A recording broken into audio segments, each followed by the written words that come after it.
राष्ट्रियताको पहरेदारी जनअधिकारको पक्षमा खबरदारी। यो हो न्युज नेपाल टेलिभिजन। नमस्कार, अहिले समय भएको छ न्युज अपडेटको। न्युज अपडेटका साथमा म शिवशंकर चौधरी। सुरुमा अहिलेसम्मका हेडलाइन्स न्युज।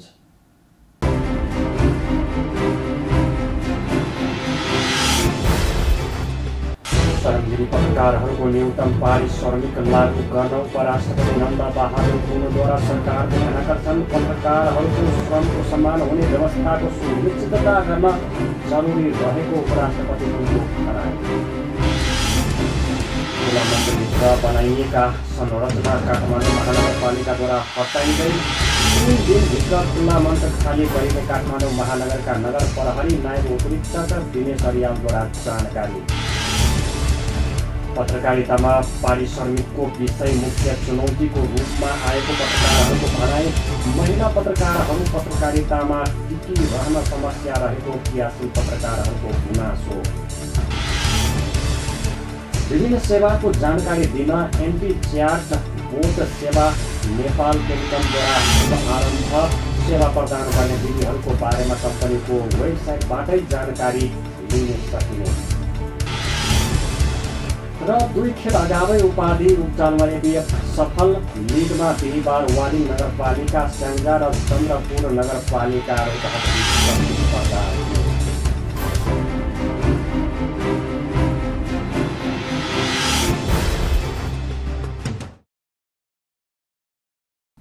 न्युज अब विस्तारमा। सुरु गरौँ उपराष्ट्रपति नन्द बहादुर पुनले श्रमजीवी पत्रकारहरूको न्यूनतम पारिश्रमिक लागू गर्न सरकारको ध्यानाकर्षणको प्रसङ्गबाट। उपराष्ट्रपति नन्द बहादुर पुनले श्रमजीवी पत्रकारहरूको न्यूनतम पारिश्रमिक लागू गर्न सरकारको ध्यानाकर्षण गराउनु भएको छ।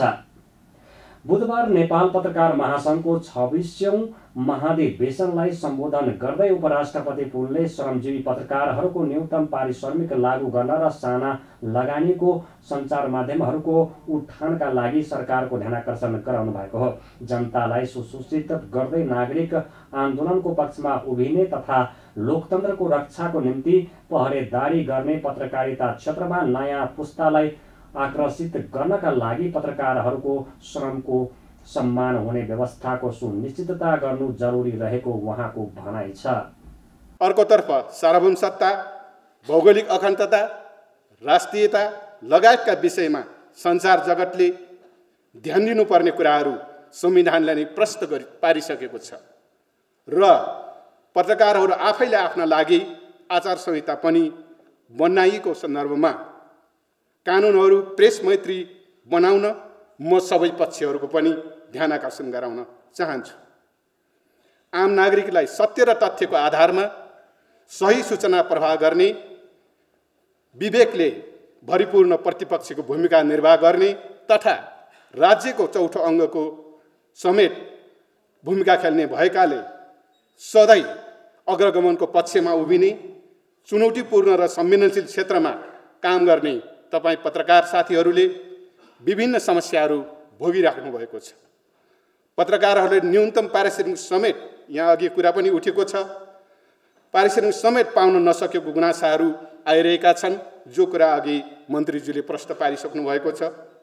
पत्रकारहरूले न्यूनतम पारिश्रमिक समेत पाउन नसकेको गुनासाहरू आइरहँदा जनतालाई सूचित गर्दै नागरिक अधिकारको पक्षमा उभिने, लोकतन्त्रको पहरेदारी गर्ने क्षेत्रमा नयाँ पुस्तालाई आकर्षित गर्नका लागि पनि पत्रकारहरूको श्रमको सम्मान हुने व्यवस्थाको सुनिश्चितता गर्न जरुरी छ। म यस अवसरमा श्रमजीवी पत्रकारहरूको न्यूनतम पारिश्रमिक श्रम लागू गर्न र साना लगानीका सञ्चार माध्यमहरूको उत्थानका लागि पनि म सरकारको ध्यानाकर्षण गराउन चाहन्छु। उपराष्ट्रपति पुनले पत्रकारिताको विश्वसनीयता बारे प्रश्न उठ्न थालेको पनि बताउनुभयो। सार्वभौम सत्ता, भौगोलिक अखण्डता र राष्ट्रियता लगायतका विषयमा सञ्चार क्षेत्रले ध्यान दिनुपर्ने कुरा संविधानमै उल्लेख भएको बताउँदै उहाँले पत्रकार आचार संहिता समेत रहेको अवस्थामा कानुनहरू प्रेस मैत्री बनाउन पनि ध्यानाकर्षण गराउनुभयो।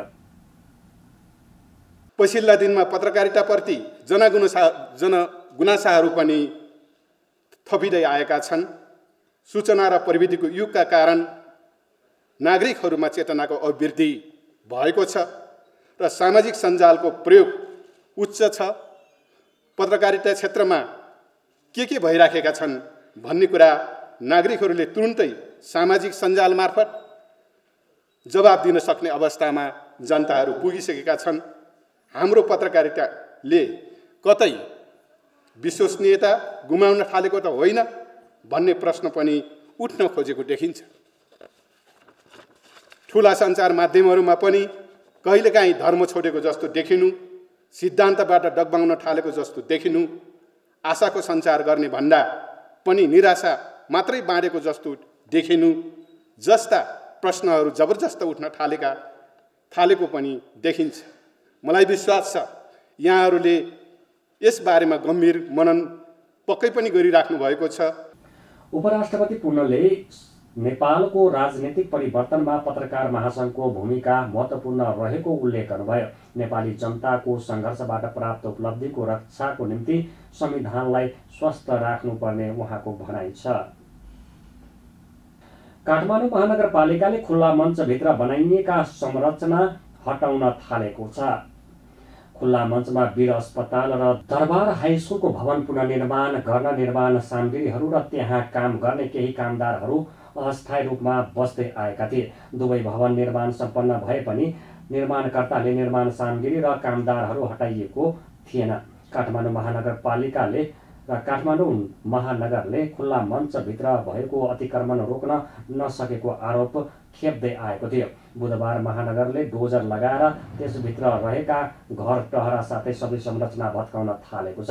भत्काउने टोलीको संयोजन गरिरहनु भएको काठमाडौँ महानगरका नगर प्रहरी नायब उपरीक्षक दिनेश अरियालले 3 दिनभित्र खुल्ला मञ्च खाली गरिने बताउनुभयो। खुल्ला मञ्चभित्र अहिले वीर अस्पताल बनाइरहेको चिनिया निर्माण कम्पनीको साइट, कार्यालय र बस पार्क रहेको छ। पत्रकारितामा पारिश्रमिकको कुरा मुख्य चुनौतीको रूपमा आएको पत्रकारहरूले बताएका छन्। बुधबार नेपाल पत्रकार महासङ्घको 26औं महाधिवेशनका लागि काठमाडौँमा भेला भएका पत्रकारहरूले पत्रकारिता क्षेत्रमा विभिन्न चुनौतीहरू रहे पनि पत्रकारहरूले पाउने पारिश्रमिक नै प्रमुख चुनौतीको रूपमा देखा परेको बताइएका हुन्। पत्रकारहरूले सञ्चार माध्यमबाट तोकिएको पारिश्रमिक नपाउने तथा पाए पनि ढिलो गरी पाउने भएकाले पत्रकारहरू समस्यामा पर्ने गरेको बताएको छ। सुर्खेतबाट गोरखापत्र संवाददाता मुना हमालले मोसफलका मिडियामा पारिश्रमिकै अप्ठ्यारो रहेको बताउनुभयो। न्यूनतम पारिश्रमिक नपाउने समस्यासँगै मिडियाले तोकेकै पारिश्रमिक पनि पाउने अवस्था नरहेको उहाँको भनाइ छ। मिडिया हाउस मटाउँदै जाने तर श्रमजीवी पत्रकारले चाहिँ पारिश्रमिक नपाउने अवस्था रहेको उहाँको भनाइ छ। महिला पत्रकारमाथि झनै पारिश्रमिक र जिम्मेवारीमा नै भेदभावपूर्ण व्यवहार हुने गरेको भन्दै उहाँले महिला पत्रकारहरू पत्रकारितामा टिकिरहन समस्या रहेको बताउनुभयो। पहिलो कुरो चाहिँ पारिश्रमिकै अप्ठ्यारो छ हैन। धेरै साथीहरूले चाहिँ पारिश्रमिक न्यूनतम पारिश्रमिकको त कुरै छोडौँ, मिडियाले तोकेकै पारिश्रमिक पनि पाउने अवस्था छैन एक नम्बरमा हैन। त्यो भएन भने त धेरै समस्या भइहाल्यो नि पत्रकारलाई अगाडि बढ्नको लागि, पत्रकारितालाई व्यवसाय गराउनको लागि धेरै समस्या छ। प्रमुख कारण के हो भनेपछि मिडिया मालिकहरू चाहिँ मोटाउँदै जाने हुन त एउटा अर्को यो विज्ञापनहरूको कुरा पनि होला उनीहरूलाई चाहिँ हैन। तर चाहिँ त्यही मिडिया हाउसमा काम गर्ने पत्रकारले चाहिँ भनौँ न श्रमजीवी पत्रकारले चाहिँ नपाउने पारिश्रमिक बनेको टाइममा प्रमुख समस्या चाहिँ यही हो। तर महिलाहरूलाई पनि त टिकाउन चाहिँ अलिकति गाह्रो नै छ, समस्या छ। अब मिडिया हाउसमा काम गर्ने महिलाहरूलाई पुरुषलाई गर्ने व्यवहारै फरक छ हैन। जस्तो पारिश्रमिकको कुरादेखि लिएर दिने जिम्मेवारीदेखि लिएर त्यो त भइहाल्यो। सँगै चाहिँ अब अर्को के छ भनेपछि महिलाहरूले चाहिँ स्पेसली बिदा चाहिँ पाउनुपर्छ। जस्तो बच्चा हुने भयो अनि उसले चाहिँ त्यो मिडिया हाउसबाट हात धुने अवस्था छ कि फेरि त्यो मिडियामा चाहिँ फर्केर जाने अवस्था छैन। यिनी धेरै कुराहरूले गर्दा चाहिँ महिलाहरूको पनि एकदमै समस्या छ। महिला साथीहरूलाई टिकाउन चाहिँ उहाँहरू टिकिरहन पत्रकारिता गरिरहन चाहिँ अलिक समस्या चाहिँ छ। नेपाल पत्रकार महासङ्घ सिन्धुली शाखाका अध्यक्ष राजन कार्कीको कोभिड-19 पछि पत्रकारिताको अवस्था लथालिङ भएको बताउनु भएको छ। स्थानीय स्तरमा धेरै सञ्चार माध्यमहरू खुले भए पनि स्थानीय सरकार पत्रकार मैत्री नहुँदा चुनौतीहरू उत्पन्न हुने गरेको उहाँको भनाइ छ। पत्रकारहरूको शान्ति सुरक्षाको समस्या पनि भयावह रूपमा बढेको उहाँले बताउनुभयो। एक त यो कोभिडको कारणले पनि झन् लाथालिङ्ग बनाएको छ। खास गरी मफसलमा जसरी ग्वारग्वार्ती मिडियाहरू पनि खुलेका छन्, ती मिडियाहरूसँग चाहिँ स्थानीय सरकार चाहिँ पत्रकार मैत्री छैनन्। स्थानीय ऐनहरू बन्दाखेरि पत्रकार मैत्री बनिरहेका छैनन्। त्यसले गर्दा झन् बढी समस्या र चुनौतीहरू थपिएका छन् र पत्रकारहरूको शान्ति सुरक्षाको त झन् उस्तै समस्या चाहिँ भयावह रूपमा बढेको पाइन्छ। कोभिडको कारण भन्दै झन् चाहिँ साथीहरूलाई चाहिँ मिडिया हाउसले निकाल्दै गरेको स्थिति छ।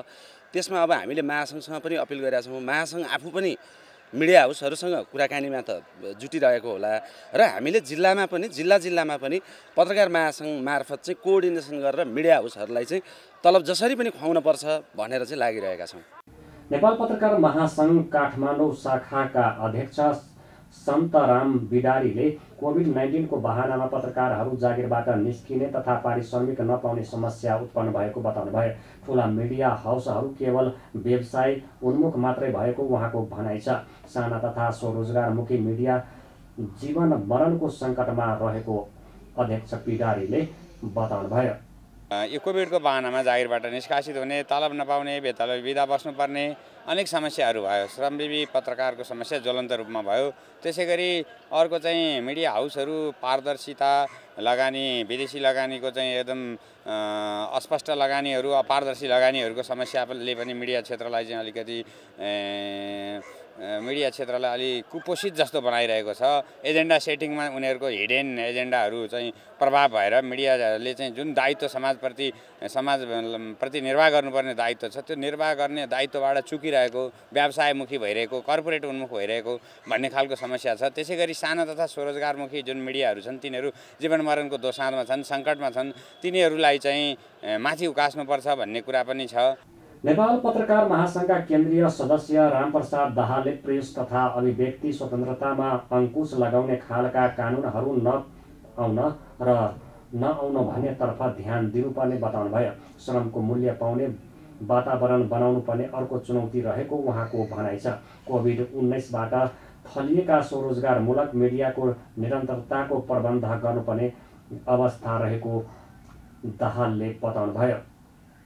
हाम्रो चुनौती भनेको प्रेस तथा अभिव्यक्ति स्वतन्त्रतामा आउन सक्ने सङ्कुचनहरू, त्यसलाई सङ्कुचित गर्ने, अङ्कुश लगाउने खालका कानुनहरू नआउन् भन्नेतिर ध्यान दिनुपर्ने एउटा विषय छ।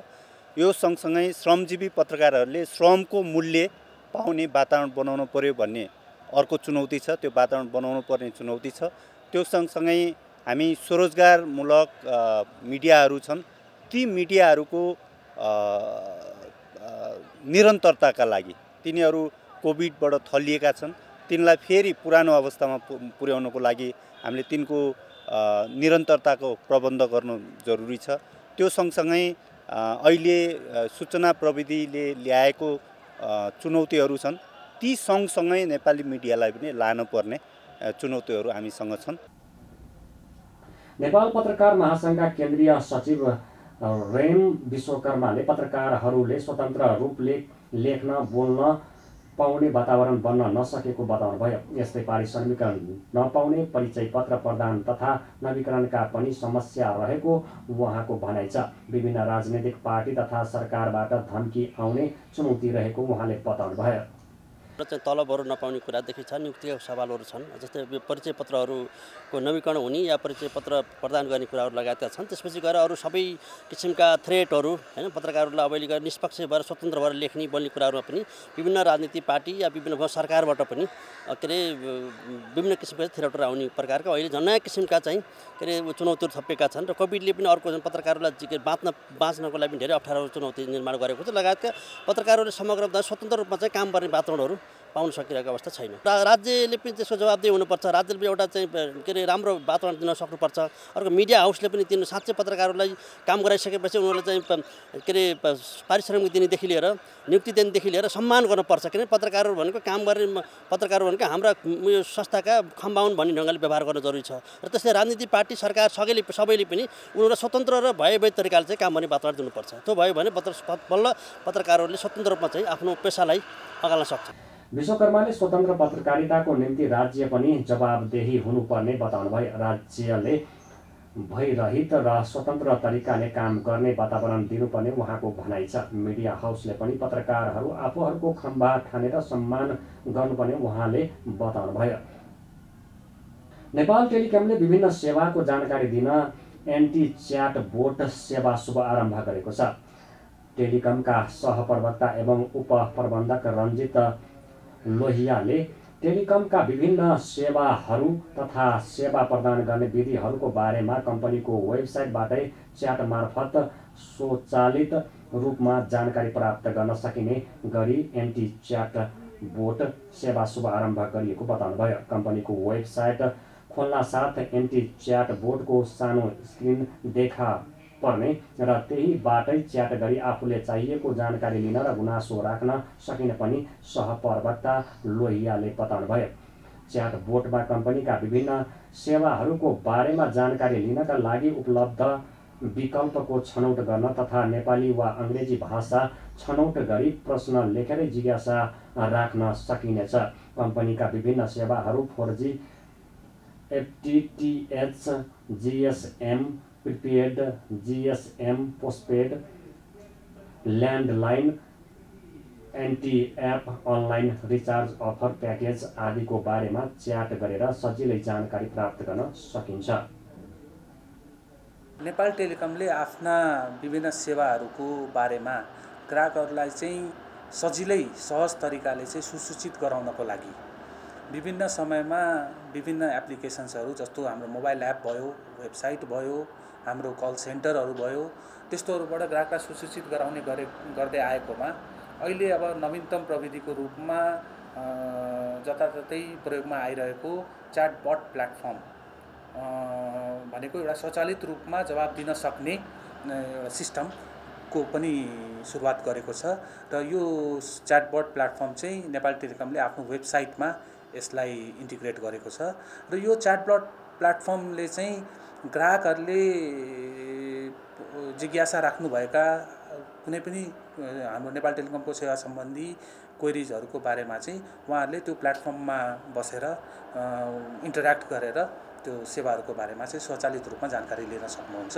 र यसले गर्दाखेरि चाहिँ विदाउट एनी ह्युमन इन्टरभेन्सन 24 घण्टा जुनसुकै समयमा पनि जुनसुकै ठाउँका ग्राहकहरूले पनि हाम्रो वेबसाइटमा गएर त्यो च्याटबट प्रयोग गरेर नेपाल टेलिकमको विभिन्न सेवाहरूको बारेमा जानकारी लिन सक्नुहुन्छ। वायरलाइन, वायरलेस, 4G, FTTH जुनसुकै सेवाहरूको बारेमा त्यो सेवा कसरी लिने, त्यो सेवामा के छन्, त्यो सेवाको प्याकेजहरू के छ, त्यो सेवा प्रयोग गर्नलाई के गर्नुपर्दछ, त्यो सेवामा कुनै उहाँहरूको गुनासो छ भने त्यो समेत उहाँहरूले त्यहाँ राख्न सक्नुहुनेछ। एन्टी च्याट बोटको माध्यमबाट विभिन्न सेवाहरूको बारेमा फिडब्याक दिन र शिकायत गुनासो गर्न समेत सकिने व्यवस्था समेत गरिएको छ। शिकायत वा गुनासोको सम्बोधन च्याट बोट मार्फत स्वचालित रूपमा हुन नसकेमा कम्पनीको सम्बन्धित विभागका पदाधिकारीले अध्ययन गरी गुनासो व्यवस्थापन गर्ने व्यवस्था समेत टेलिकमले गरेको छ। विभागीय टोली त्रिभुवन आर्मी क्लब र नेपाल पुलिसले बुधबार महिला राष्ट्रिय लिगमा 1-1 को बराबरी खेलेसँगै अर्को एपिएफले 2 खेल अगावै उपाधि उचाल्न सफल भएको छ। बुधबार भएको अर्को खेलमा च्याम्पियन एपिएफले विराटनगरलाई पराजित गर्दै राष्ट्रिय लिगमा अपराजित यात्रालाई निरन्तरता दिएको छ। ललितपुर स्थित अखिल नेपाल फुटबल सङ्घ एन्फा मुख्यालयको मैदानमा सम्पन्न दिनको पहिलो खेलमा आर्मी पुलिससँग 1-1 गोलको बराबरी खेल्दा एपिएफले उपाधि उचाल्न गणित पूरा भएको हो।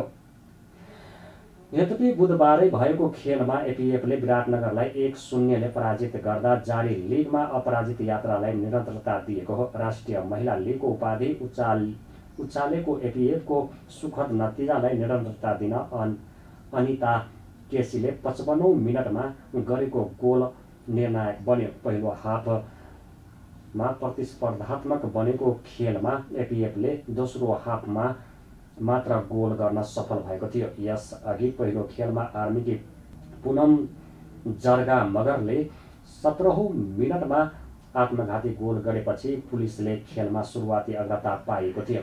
अमृता जैसीले हेड गरेको बललाई पुनः रोक्ने प्रयास गर्दा बल गोलमा परिणत भएको थियो। पहिलो हाफमा अग्रता पाएको पुलिस दोस्रो हाफमा भने अग्रतालाई कायमै राख्न सकेन। 55औं मिनटमा आर्मीकी रश्मि घिसिङले गोल गर्दै खेल बराबरीमा ल्याइन्। त्यसपछि आर्मीले स्पष्ट जितका लागि आधा दर्जन प्रयास गरे पनि सफल हुन सकेन र दुवै टोलीले अङ्क बाँडे। बराबरीसँगै आर्मीको उपाधि यात्रा समाप्त हुँदा एपिएफले उपाधि उचाल्न सफल भएको थियो। लिगमा बिहिबार वालिङ नगरपालिका स्याङ्जा र चन्द्रपुर नगरपालिका रौतहट बीच प्रतिस्पर्धा हुनेछ। अहिलेलाई न्युज नेपालको न्युज बुलेटिन यति नै। हाम्रो न्युज र कार्यक्रमहरू युट्युब र फेसबुकमा पनि प्रत्यक्ष हेर्न सक्नुहुनेछ। राष्ट्रियताको पहरेदारी जनअधिकारको पक्षमा खबरदारी हेर्दै रहनुहोला न्युज नेपाल टेलिभिजन। नमस्कार।